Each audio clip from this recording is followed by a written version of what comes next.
Mesa de análisis con especialistas de RR Noticias. Bueno, cada 8 días platicamos de uno de los temas importantes en la agenda pública nacional.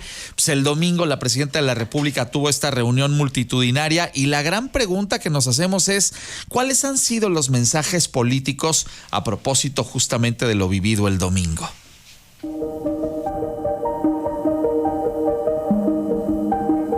El domingo pasado, el Zócalo de la Ciudad de México fue escenario de un acto multitudinario encabezado por la presidenta Claudia Sheinbaum, quien rindió cuentas de su primer año de gobierno y buscó proyectar fortaleza política. Con una asistencia masiva y una cuidada escenografía, el evento funcionó como una reafirmación de liderazgo y continuidad con el López Obradorismo, aunque con un matiz propio, el de una mandataria que intenta mostrarse cercana, disciplinada y en control del escenario político. En su discurso, Sheinbaum reiteró sus ejes: la honestidad como norma, el combate a la corrupción, la reducción de homicidios y la salida de millones de personas de la pobreza.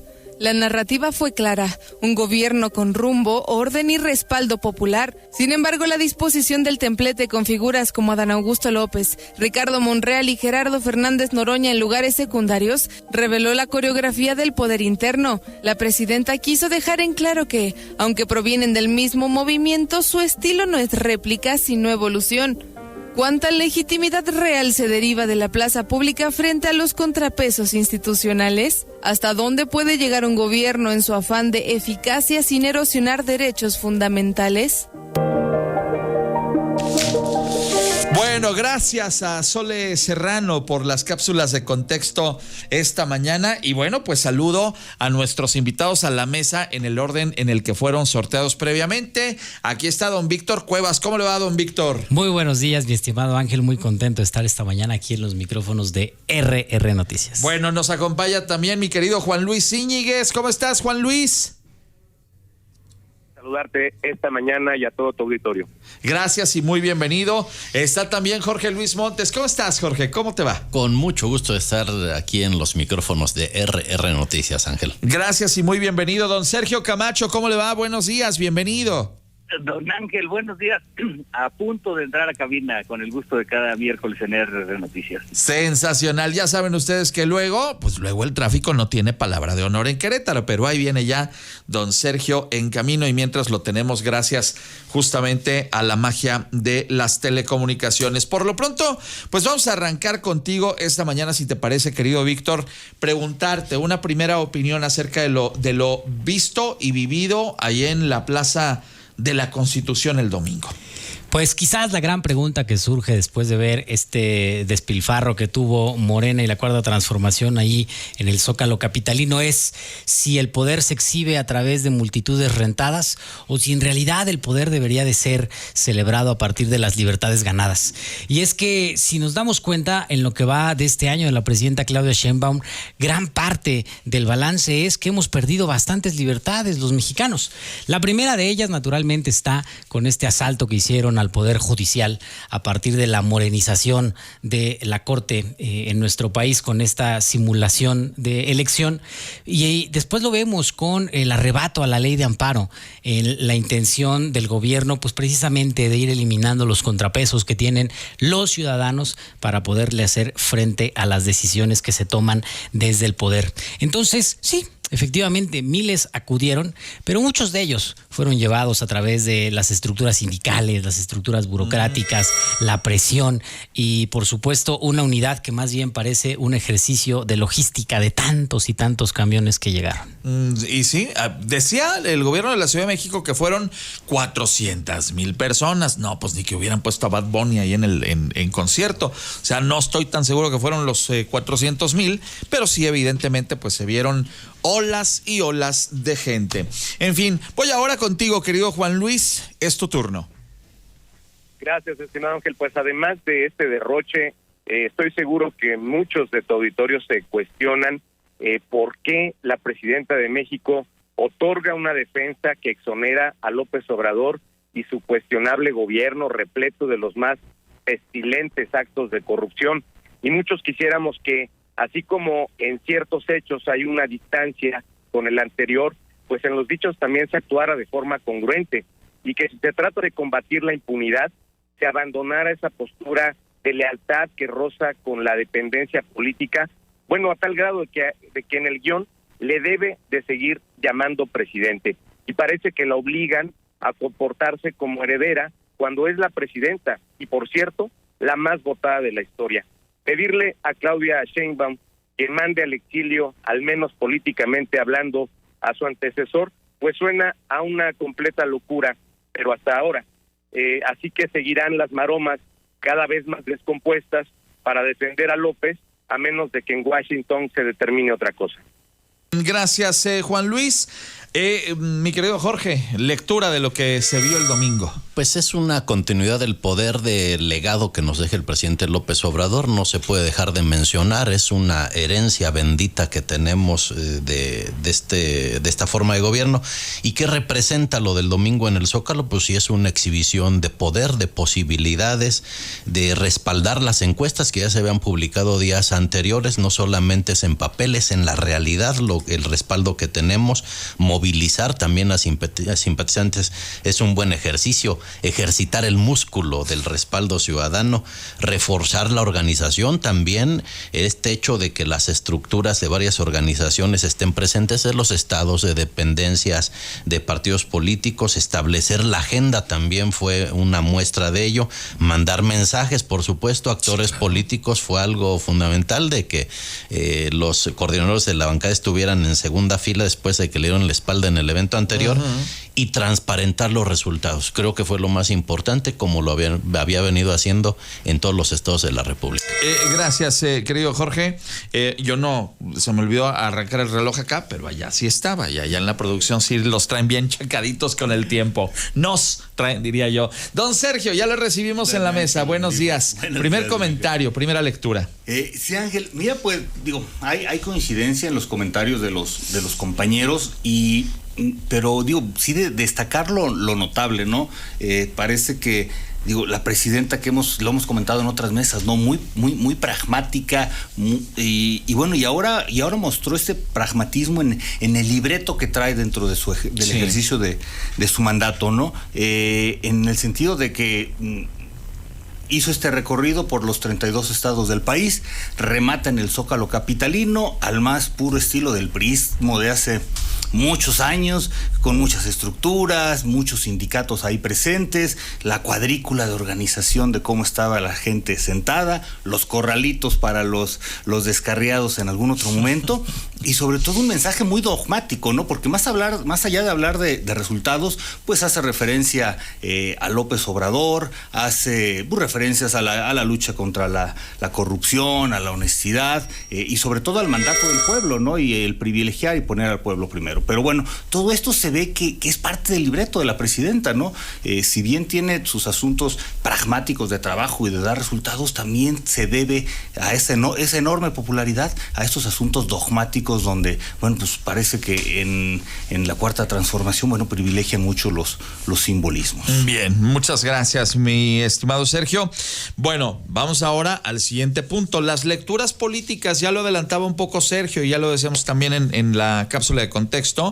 Pues el hecho de ponerle un corralito a aquellos que se descarriaron en marzo y que yo sigo pensando que no fue un mensaje político. Algunos le han encontrado lecturas. A mí me parece que fue simple y sencillamente la distracción a partir de la vanidad. Y el hecho de que ninguno de los achichincles, ni de Adán Augusto, ni de Ricardo, ni del Verde, ni de Andy Junior, de ninguno de ellos les dijeron, no, ya ahí viene la presidenta, deja la selfie para después. Y bueno, pues eso se tradujo en esta circunstancia que luego ya vimos. Entonces alguien de manera muy inteligente puso ahí una valla para que pues a don Adán Augusto, que ahorita pues estaba tan mosqueado, no se le fuera a acercar a la presidenta. ¿Qué otros mensajes políticos se encontraron en el camino? Arranco contigo, Víctor. Pues de esos milagros que de repente suceden, hoy estoy de acuerdo con lo que decía Jorge Luis, que los pusieron donde tienen que estar, y es que Adán Augusto estaba tras la reja. Ojalá que próximamente nos toque verlo tras las rejas de Santa Marta o del Reclusorio Oriente, y no solamente las rejas del Zócalo que ponen para que no se le acerque a la presidenta y le tome una foto bastante incómoda. Pero lo relevante de todo esto es que lo habíamos venido diciendo en las últimas mesas. porque hemos hablado mucho de la presidenta Claudia Sheinbaum, que parece que es el momento en el que llega con más empoderamiento, con mayor empuje, mayor enjundia, y entonces me parece que todos estos mensajes están dirigidos a demostrar que lo que está haciendo la presidenta Claudia Sheinbaum es consolidar el poder ahora alrededor de ella y empezar a desprenderse de la figura de López Obrador. Naturalmente en el discurso lo sigue mencionando, pero ya los símbolos y las lecturas es: aquí la que manda soy yo y nomás mis chicharrones truenan. Sí. Y con todo esto, quizás lo grave de ello es que sigue el discurso polarizante. O están conmigo o están en mi contra. No hay puntos medios, no hay grises, no hay escala de color, y ese discurso polarizante ya vimos que en nada nos beneficia, y ahí están las pruebas en la Universidad Autónoma Nacional de México. Bien, muchas gracias. Víctor, tu lectura, mi estimado... voy con Juan Luis primero, es cierto. Voy contigo, querido Juan Luis. ¿Cuál es tu lectura política? Pues me parece muy lamentable, estimado Ángel, que se pretenda normalizar la historia y el trayecto reciente de esos personajes prácticamente impresentables, que lo quieran hacer ver como que fueron puestos en el corralito de los castigados, pues porque se tomaron la selfie. No, más bien debiera de ser porque este gobierno pretende deslindarse de las actitudes que los vinculan con actos delictivos y que hasta el saludo mancha. Pero evidentemente todo va en contrasentido. Aquí, evidentemente, la cruzada contra el huachicol fiscal que nunca reconoció López, la persecución de personajes involucrados con el tráfico de combustibles, la destrucción de cientos de laboratorios de fentanilo que López Obrador negaba, y el cambio de la política de seguridad al abandonar abrazos no balazos, pues evidentemente se habla de que hay un intento, por lo menos en los hechos, de darle un golpe a la historia que la involucra, pues en este caso como una tapadera de estos actos. Sin embargo, bueno, pues vemos que aquí se pretende como normalizar y que estas situaciones prácticamente pues no suenen como normales, y es algo que tenemos que evitar. Bien, muchas gracias, mi estimado Juan Luis. Jorge Luis Montes, tu lectura política, ya dabas un avance. Sí, pues creo seguir afianzando el poder es algo muy importante, y el poder emana de las libertades, de la justicia, de la democracia. El hecho, por ejemplo, de que el gobernador Mauricio Curi estuviera en primera fila, también es un acto de democracia, de transparencia, de libertades. Esos también son simbolismos de decir, a ver, respetamos la voluntad de la gente. Usted es el gobernador, por ejemplo, en el caso del gobernador de Querétaro. Entonces creo que todo ese fortalecimiento de la presidenta Claudia Sheinbaum que emana en un primer momento del voto ciudadano se sigue reforzando precisamente por el ejercicio de la democracia, el ejercicio de las libertades, de que la gente puede expresarse desde medios de comunicación en esta propia mesa. Creo que ese es ahí desemboca este empoderamiento, como se ha dicho, que tiene la presidenta Claudia Sheinbaum. Creo que es el gran simbolismo que se presenta el domingo en el Zócalo. Bien, muchas gracias, querido Jorge.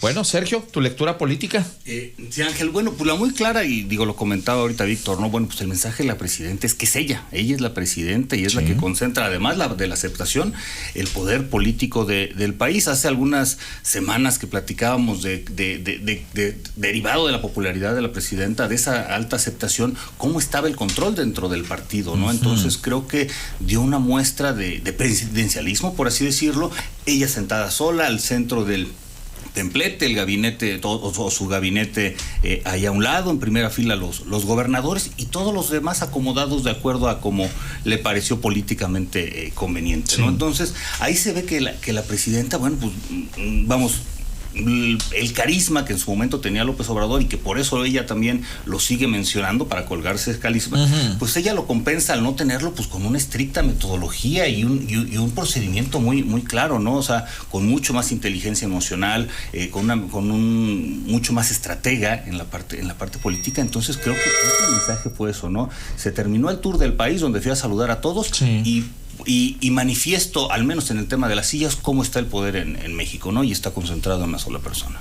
Y justamente, bien interesante esa lectura, Sergio, porque hace 6 meses yo veía a muchos que decían que pues que no, que la presidenta no era la presidenta, que atrás de ella estaba Andrés Manuel y que era el que movía los hilos, etcétera, etcétera. Me parece que hoy esa lectura ha quedado en el bote de la basura y con símbolos. Pues ella dice aquí, como dijo Víctor, mis chicharrones truenan, ¿no? Bueno, vamos a más del contexto de la mesa esta mañana.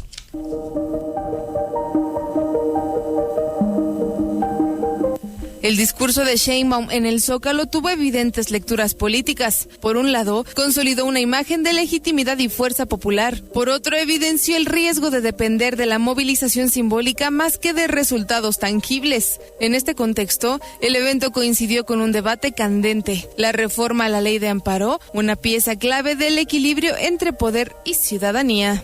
La iniciativa presentada como modernización del sistema judicial ha sido criticada por especialistas por restringir el alcance de las suspensiones, redefinir el interés legítimo y abrir la puerta a retroactividad, lo que es inconstitucional. El Zócalo no fue solo un escenario festivo, fue un mensaje. Una demostración de respaldo social justo cuando el gobierno impulsa una reforma que redefine los límites entre el poder ejecutivo y el judicial. En este contraste entre legitimidad y legalidad se juega una parte central del futuro político de México. ¿Seguirá el amparo siendo un escudo ciudadano o se convertirá en un filtro político? ¿Podrá el poder escuchar las advertencias antes de que el consenso se convierta en obediencia? Gracias, Sole Serrano, por estas cápsulas de contexto esta mañana aquí en RR Noticias. Y déjenme concatenar justamente lo que pasó con la presidenta el domingo y esta evidente demostración de músculo, pues también con el otro asunto que sigue estando en los círculos políticos, el riesgo enorme de que esta modificación a la ley de amparo, pues termine por quitarle a los mexicanos la posibilidad de encontrarse con un mecanismo de defensa ante una autoridad cada vez más omnipotente. Víctor Cuevas. Pues sí, mi estimado Ángel, y es que se defienden argumentando que tienen la voz del pueblo y pareciera ser que en realidad lo único que se escuchó en el Zócalo capitalino fue el eco de Morena, un eco en el que pareciera que cada vez se escucha solamente una voz y que se encamina hacia un régimen autoritario, y la muestra está en esta reforma a la ley de amparo que propone la presidenta Claudia Sheinbaum, en un ejercicio donde precisamente el amparo, que es esa garantía constitucional para que los ciudadanos se puedan proteger frente a los abusos de la autoridad en el marco de las garantías que establece la Constitución, pues en lugar de hacérsela más fácil al ciudadano, lo que buscan con esta reforma es hacérsela más fácil al gobierno, y entonces va en contra completamente de la naturaleza que tiene el propio amparo. Argumentan los abusos que hay por parte de algunas personas acerca de los amparos, abusos de los que se han beneficiado muchos de la Cuarta Transformación con estos amparos para evitar sus detenciones cuando los descubren vinculados a actos de corrupción como Segalmex, como el Huachicol o como los problemas que se vivieron en inmigración. Y entonces, de todo esto, al final, de lo que nos damos cuenta es de que siguen con esas ambiciones autoritarias y totalitarias, con esa necesidad de tener toda la concentración del poder y que nada les haga contrapeso. Bien, muchas gracias. Pero del Cuau y de Andy no vas a venir a hablar en esta mesa por el tema de los amparos. Pero bueno, ya lo platicaremos en su momento. Juan Luis Íñiguez, ¿cómo estás? De ahora preguntarte esto justamente, ¿qué opinas pues del tema de la ley de amparo? Sí, estimado Ángel, es una pena cómo Morena golpea una y otra vez en la cara a los mexicanos, ahora buscando desarmar esta ley de amparo, en donde tenemos entendido que las ONGs pues prácticamente han perdido su voz, el medio ambiente la posibilidad de defenderse, los ciudadanos su escudo ante el poder, y dando paso del amparo para el pueblo al amparo para el gobierno, en un paso más hacia el autoritarismo. Y es una realidad. Esta reforma genera una controversia principal con relación a la cláusula de retroactividad, en la que muchos abogados, especialistas, grandes jurisconsultos de este país, pues han señalado que su aplicación retroactiva puede y debe ser inconstitucional, ya que la Constitución prohíbe en general las leyes retroactivas, y pues si le genera un límite su aplicación a beneficios en materia penal. Entonces, por supuesto, Morena es oscuridad para este país. Ojalá que lo podamos entender. Gracias, Juan Luis. Te pregunto tu opinión, Jorge, ¿por qué ¿Por qué hay tantas voces que están en contra del amparo y dicen que nos estamos yendo a un terreno donde ya no tendremos defensa a los ciudadanos? Pues eso me recuerda a cuando se cerraban las cortinas, se caían las bicicletas y que Andrés Manuel era un peligro para México. Ha sido, me parece, este tema del amparo uno más de los intentos de deslegitimar, de atacar a la idea, al proyecto de la Cuarta Transformación. Lo que se ha explicado claramente es que tenga un límite el amparo. Cuando llegaba a la Suprema Corte un asunto como el de Salinas Pliego, se amparaba otros 15 años y quedaba sin pagar, y así se van acumulando miles de millones de pesos.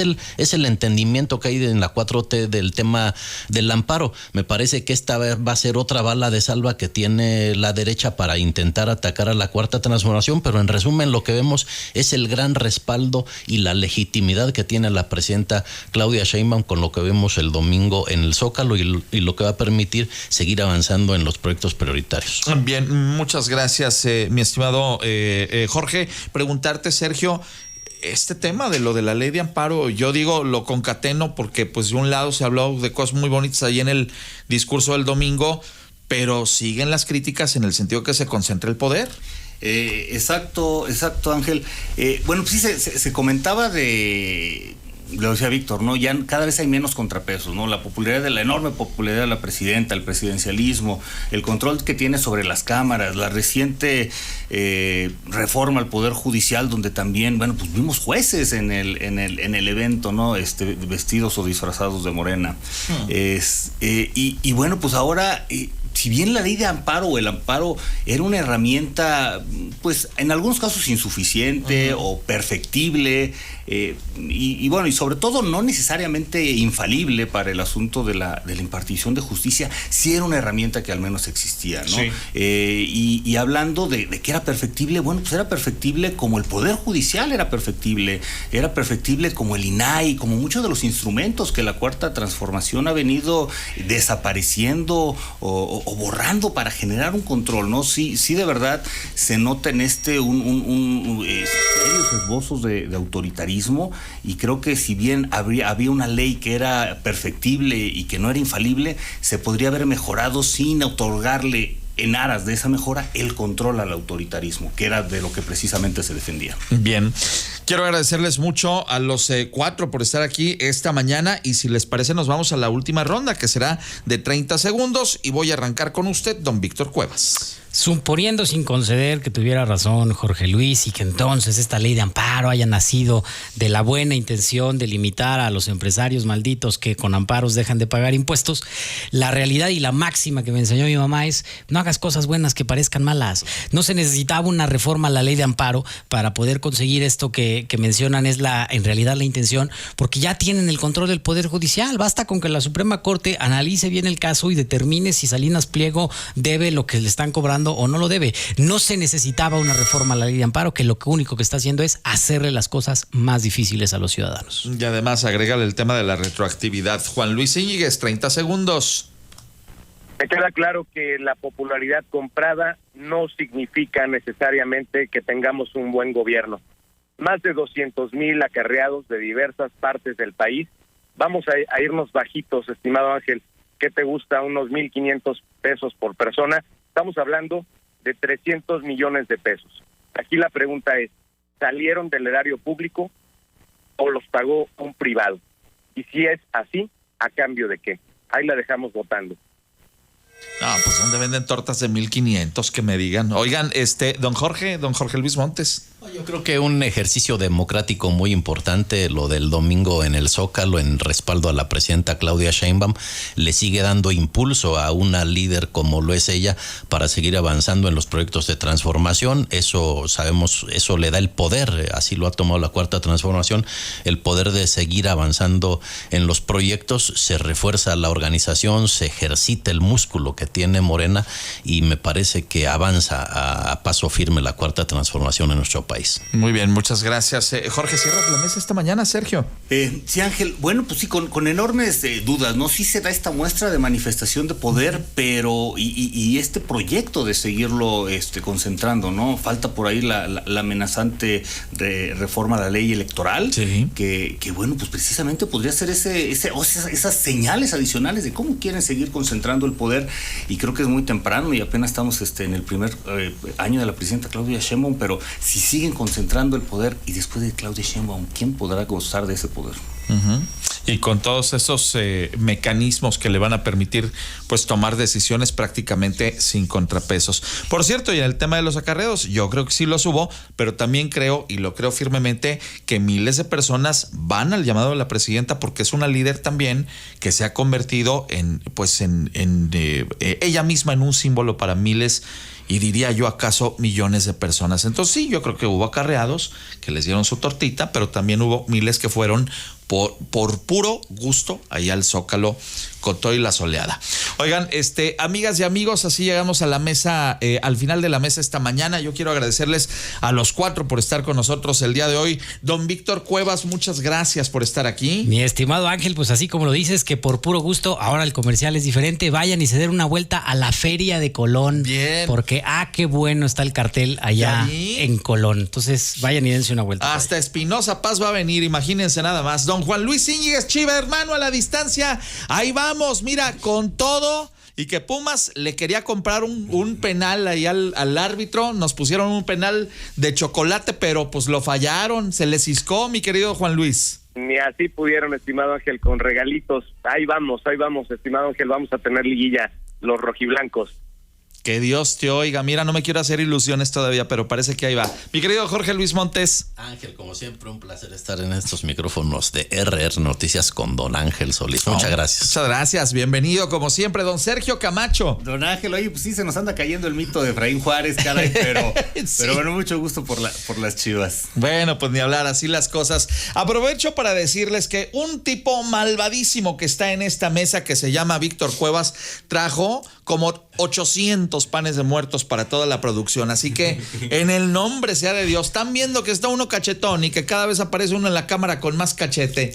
Víctor, por el amor de Dios. Cortesía de nuestros amigos de la panadería Santa María, allá en Amealco, por supuesto. Híjole, pues a la salud de todos ustedes, amigas y amigos, nos vamos a echar un pancito, como dirían allá en mi barrio. Así que gracias, querido Víctor, y nos encontramos dentro de 8 días. Tal vez un poco más cachetones. Amigas y amigos, son las 8:07, regreso.